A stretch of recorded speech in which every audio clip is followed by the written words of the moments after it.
अस्सलामु अलैकुम वरहमतुल्लाहि वबरकातुहू। आज की कहानी दिल को हिला देने वाली है।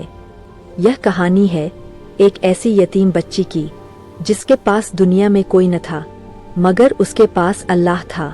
अंधेरी रात, खामोश घर, रात का सन्नाटा था। बारिश की हल्की बूंदें टूटे हुए छत पर गिर रही थीं। एक छोटे से कमरे के कोने में 10 साल की मासूम सी बच्ची बैठी थी।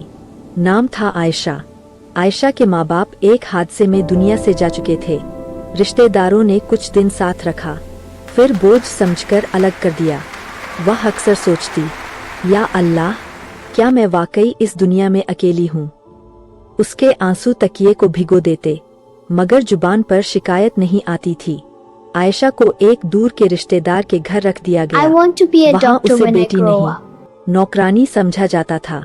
सुबह फज्र से पहले उठती, बर्तन धोती, झाड़ू लगाती और अगर कभी थक कर बैठ जाती तो डांट सुनने को मिलती। एहसान कर रहे हैं तुम पर, वरना तुम्हारा कोई नहीं। यह जुमला अभी तक बर्तन साफ नहीं हुए? हर रोज यही काम करना पड़ता है और फिर भी इतनी सस्ती। ये सब तेरी वजह से है। हम तुम उसे बेटी नहीं, नौकरानी समझा जाता था तो उसके दिल में तीर की तरह लगता था, लेकिन वह खामोशी से वुजू करती, 2 रकत नफल पढ़ती और सजदे में रोकर कहती, या रब, मैं यतीम हूँ, मगर तू तो मेरा रब है ना। एक अजीब दुआ। एक दिन स्कूल में उस्ताद ने पूछा, बच्चों, बड़े होकर क्या बनना चाहते हो? बच्चों, बताओ तुम्हारा ख्वाब क्या है? मैं ऐसी बनना चाहती हूँ कि कोई और यतीम रोए नहीं। सब ने अपने ख्वाब बताए। जब आयशा की बारी आई तो वह खामोश रही, फिर आहिस्ता से बोली, मैं ऐसी बनना चाहती हूँ कि कोई और यतीम रोए नहीं। उस्ताद की आंखें नम हो गईं। उन्होंने महसूस किया कि यह बच्ची आम नहीं, उसके दिल में दर्द भी है और दिल को छू लेने वाली ये यादें आज फिर ताज़ा हो गई हैं। हर पल में उनकी मोहब्बत महसूस होती है और अब भी उनकी याद से मेरी आंखें भर आती हैं। मकसद भी। चौथा मंजर, अल्लाह की मदद। वक्त गुजरता गया, मुश्किलात खत्म न हुई, मगर आयशा की नमाज न छूटी।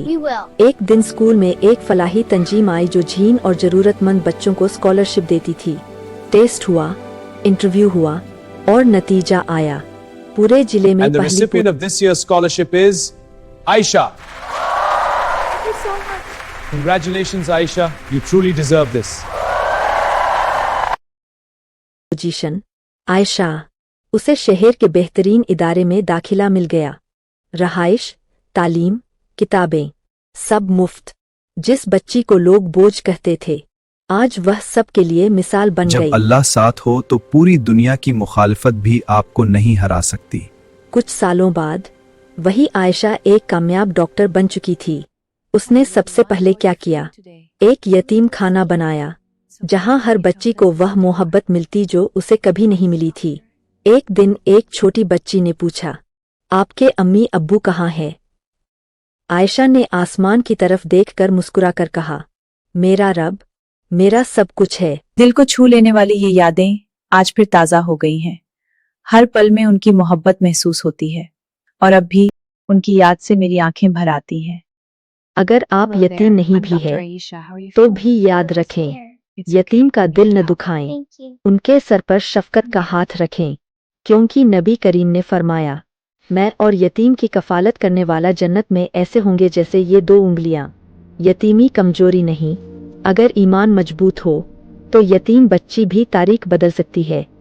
अगर आज आप खुद को अकेला महसूस कर रहे हैं, अगर लोग आपको कमजोर समझते हैं, तो याद रखें, जब अल्लाह साथ हो तो पूरी दुनिया की मुखालफत भी आपको नहीं हरा सकती।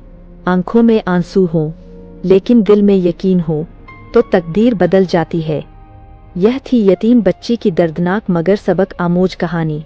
अगर इस कहानी ने आपके दिल को छुआ है तो इसे दूसरों तक जरूर पहुंचाएं, क्योंकि शायद आपकी शेयर की हुई एक कहानी किसी यतीम के चेहरे पर मुस्कान ला दे।